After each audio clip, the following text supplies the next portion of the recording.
Achète ou récupère gratuitement des palettes en bois pour moins d'1 € unité. Tu peux en récupérer gratuitement auprès d'entreprises de bricolage ou même sur des sites d'annonces. Les gens s'en débarrassent alors qu'ils n'ont pas la moindre idée que l'on peut créer de vrais business rentables avec ces palettes. L'idée est très simple. Commence par rassembler exactement 15 palettes euros et ce n'est pas compliqué. Tu en trouves partout. C'est ce qu'il te faudra pour générer près de 900 €. Commence par désassembler tes palettes. Pas besoin d'être un expert en menuiserie. Il te faudra juste 2 marteaux pour désassembler les lamelles en bois. Ensuite, il te suffira de créer des petites clôtures à partir de tes palettes récupérées et de les traiter avec du goudron de protection pour résister à l'humidité. Ce petit ajout bon marché sera un argument de vente puissant. Une fois tes clôtures rassemblées dans les sous-formes de kits déjà prêts pour clôturer des jardins de 20 mètres carrés, pour augmenter tes revenus mensuels, il y a d'autres idées de business qui t'attendent sur mon profil.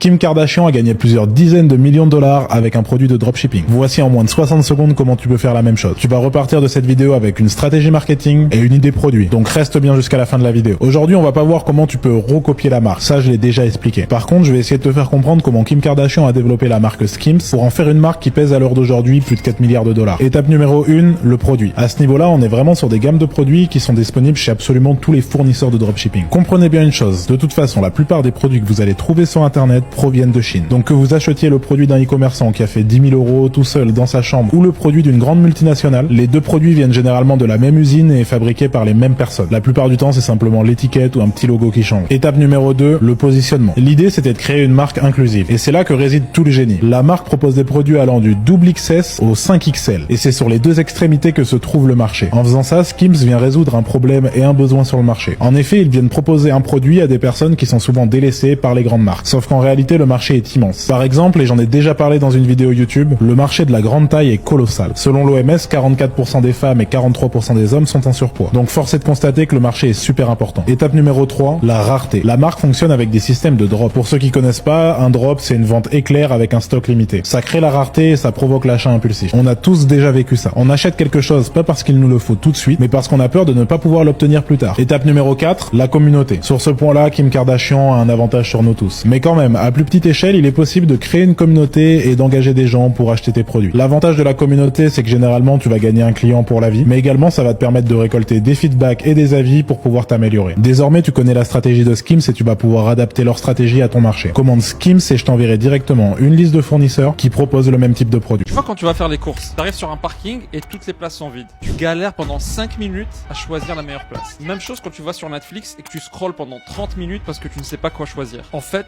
plus tu donnes de choix à quelqu'un, plus il galère à prendre une décision. C'est psychologique, ça s'appelle le paradoxe du choix. Sauf que les gens, quand ils lancent leur business, ils ont l'impression qu'ils doivent donner un maximum de choix à leurs clients. Donc créer le plus de produits possible. Ils se disent, plus j'ai de choses à vendre, plus les gens vont acheter. Sauf que c'est totalement faux. La meilleure stratégie, c'est d'avoir 3 formules. Une super chère, où le client va se dire, c'est trop cher pour ce que c'est. Je peux pas acheter ça. Une avec un prix super bas, où le client va se dire, c'est trop bas de gamme, je peux pas acheter ça. Quand tu fais ça, tu pousses ton client vers le produit du milieu. Regarde, quand tu vas chez Starbucks, il y a 3 prix. Tu prends un abonnement Netflix, il y a 3 prix. Quand tu vas chez Apple, il y a 3 prix. C'est le truc le plus simple et qui marche pour tout.